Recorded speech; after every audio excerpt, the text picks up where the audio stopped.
Dear friends, thank you very much for coming, and glad to welcome you all. Thank you, and we are continuing to build our coalition of the willing, a coalition for security. We just started. We had first part of our conversation. It was very productive. We'll share it a little bit later with press. Dear Emmanuel, dear Keir, dear Friedrich, dear Donald, dear ladies and gentlemen, I'm glad to welcome you to Ukraine. Today we are having the meeting of the Coalition of Willing right here in our capital in Kyiv. We'll be working in two formats, both offline and online, and I'm pleased to welcome the following leaders online.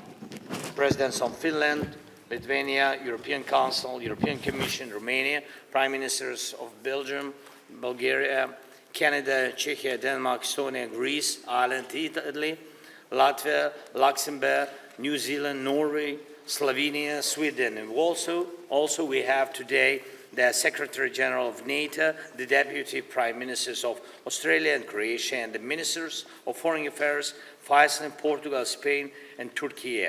Thank you. Thank you all for standing with us. So today we'll focus on how to build and guarantee real and lasting security.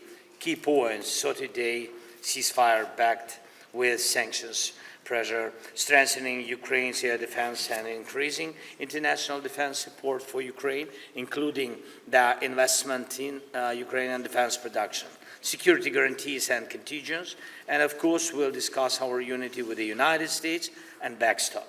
Dear friends, there's no need today to explain the whole situation in detail. Everyone understands what's happening and what needs to be done. Ukraine is ready to move toward peace quickly and constructively. We accept the American proposal for a full and unconditional ceasefire. In fact, we ourselves are proposing it. Russia, as of now, is rejecting even a ceasefire, and if they refuse something as basic as that, it means they don't want to end the war at all. And Putin has made a fake calm just for the time of the May 9th parade. While the attacks on the front line continue, and Russian assaults are ongoing. They haven't stopped using air bombs against our frontline positions and border communities. But there were no air raid alerts, which only proves again, when Moscow wants not to kill, they can stop. Our task together is to make Moscow stop, and for that we need unity and strong pressure on Russia, pressure so serious that peace becomes their only option. I'm grateful for the sanctions that are in place, and getting stronger sanctions should target the core of this war. Next, we need to keep working closely with the United States now and secure a long-term security backstop from them. And this is completely doable. And I'm grateful to everyone helping us move forward on this. We'll discuss this today, and I also thank all of you who are helping make possible the new security architecture. And one more thing, we must not slow down on strengthening defense in every day and every way.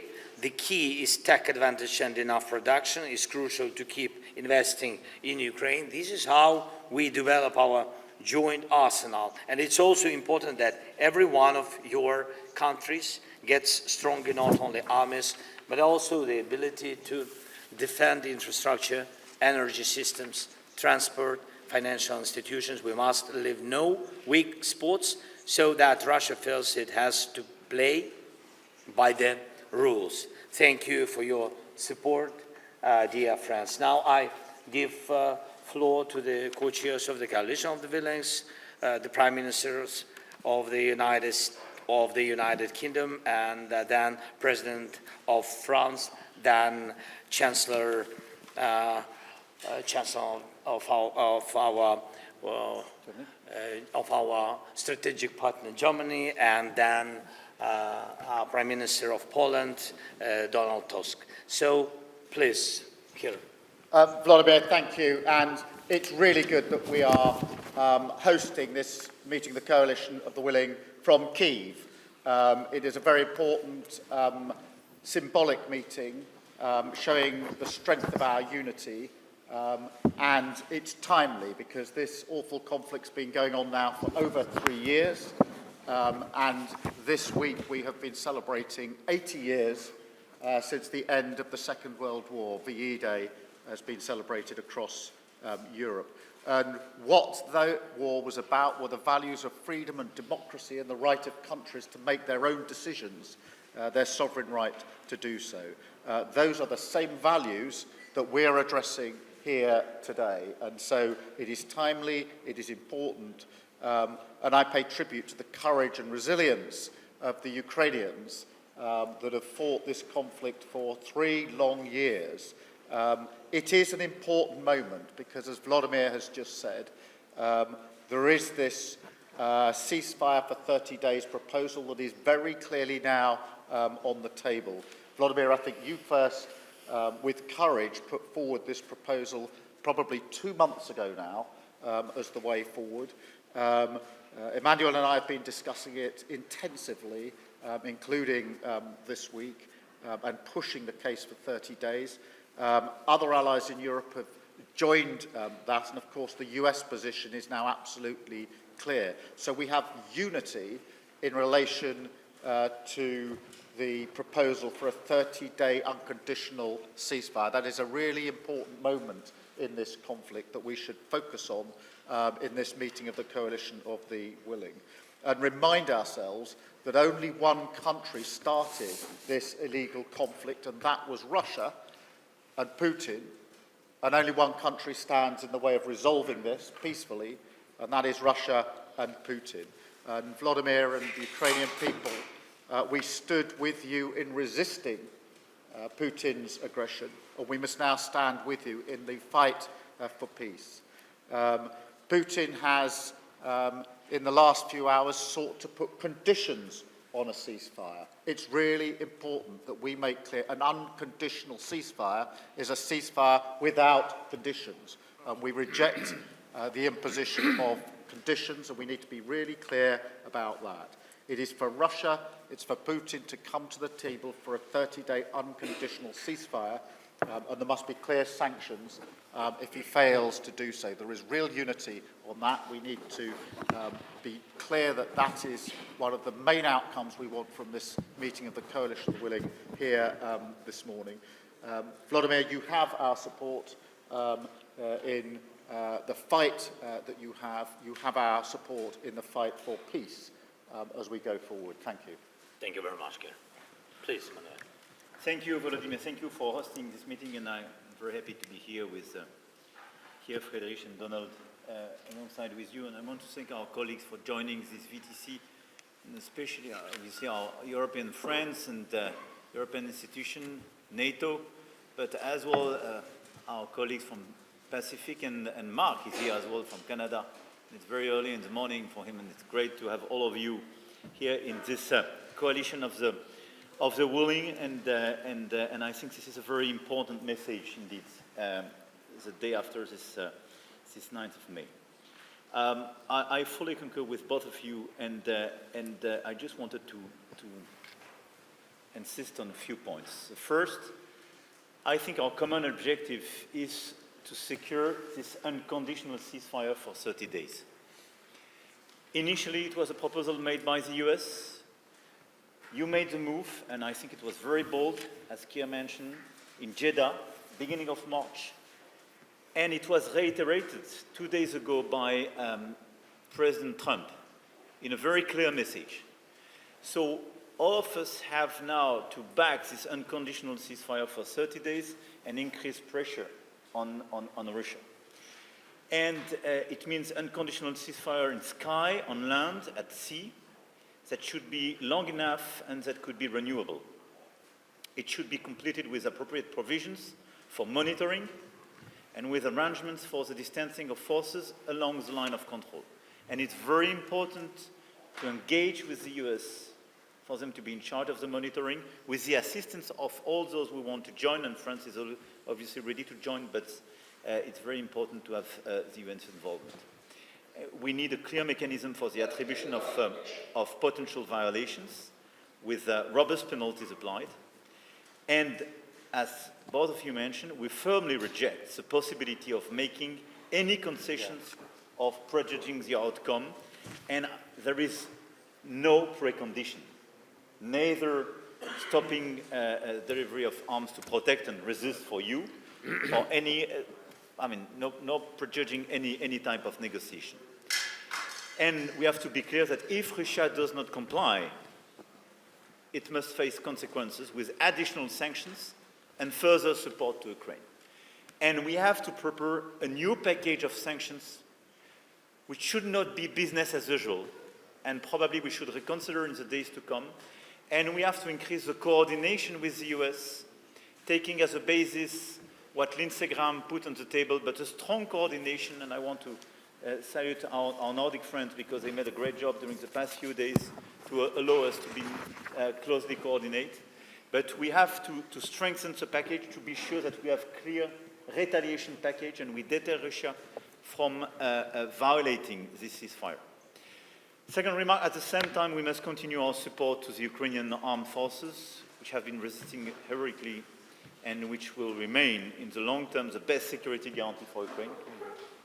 And a strong, well-equipped national army remains Ukraine's first and most important security guarantee, and this is something we have to secure here.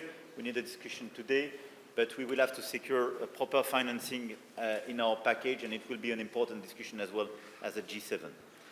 And third, a durable peace requires as well solid and robust international security guarantees for Ukraine. Therefore, we must continue strengthening our coalition and continue to make progress on a possible Russian force. In accordance with the mandate expressed in March, efforts led by France and the UK, together with the Ukrainians and other contributing partners, continue on a daily basis, and the military work and planning on parameters of the Russian forces is ongoing.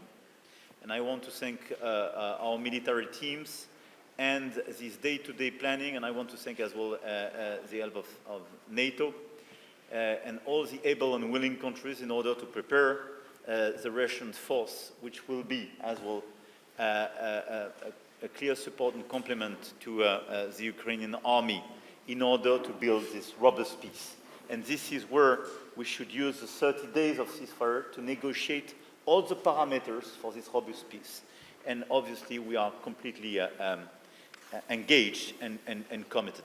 Volodymyr, thank you very much, and I think all of us want here to reiterate the clear message that we are very lucid. 80 years after the end of the Second World War, that you are on the right side of history because you protect your sovereignty, your territory, and doing so, you are at the forefront as well of the protection of the whole European territory and what we built after the Second World War. Thank you. Thanks so much.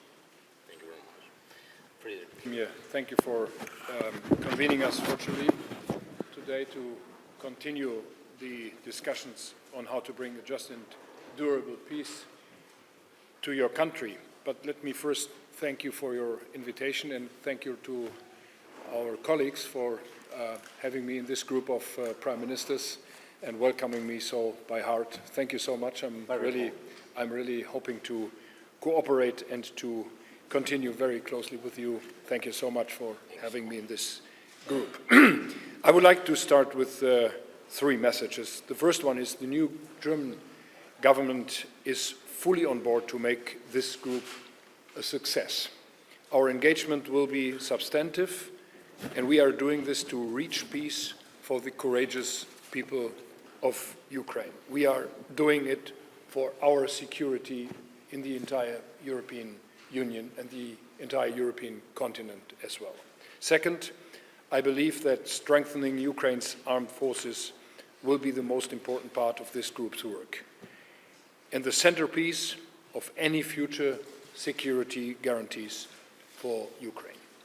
We should collectively agree on ways to sustain financing for an army of sufficient size and capabilities based on Ukrainian input and building on the Ramstein contact group and work of the capability coalitions. Volodymyr, count on me, count on us, count on Europe and Germany will continue to gear up financial support. The reform of our constitution, which we made in Germany, will enable us to deliver now and in the future. I count on you, your partners, to do the same collectively with us.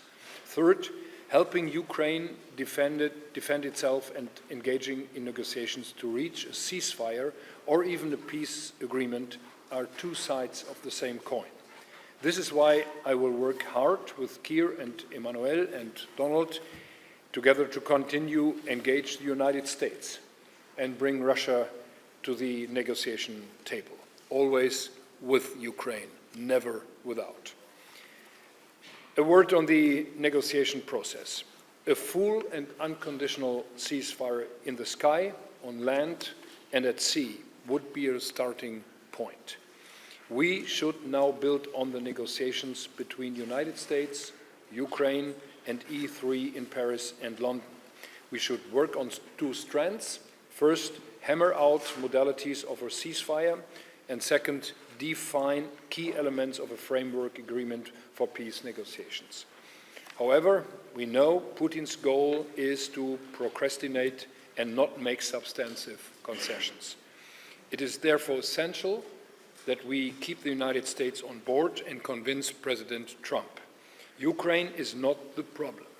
It is extremely constructive. It is Russia that does not move unless we increase pressure.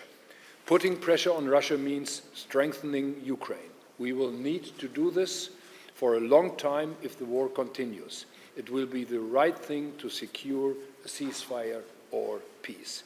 I'm happy to join forces with all of you in this important work for peace in Ukraine and security in Europe. And Emmanuel, you mentioned 80 years of peace and freedom in our part of Europe. It's not yours, it's our part of Europe. This is our obligation to continue our work on peace and freedom in this part of the European continent as well. So we are committed, we are here, and we are ready. Thank you very much. Please, Donald. Thank you. Thank you very much for the invitation. It's our privilege to be here today with you. And what we need today is maybe not another speech, because I support everything what my partners just said. It's obvious we are here to show our unity, and this unity is not an abstractive slogan. It's something real. And unity means also solidarity. And solidarity means readiness to sacrifice something.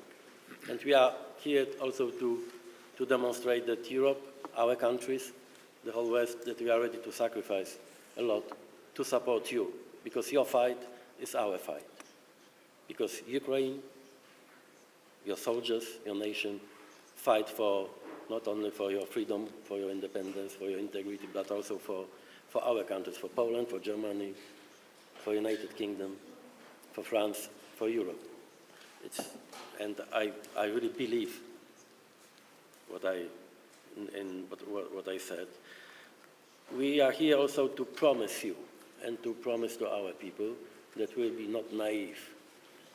We will have not illusions about Putin and Russia games. It means that we will be also very tough and clear. Unconditional ceasefire means unconditional ceasefire, nothing else. And with this very positive signs of re-engagement of our American friends, I think we can be very successful here. You can count on us, Volodymyr, as always. Thank you. Thank you so much. Thank you very much, dear friends. Yes, and thanks. Press will continue. It's a pity, but without you. Thank you.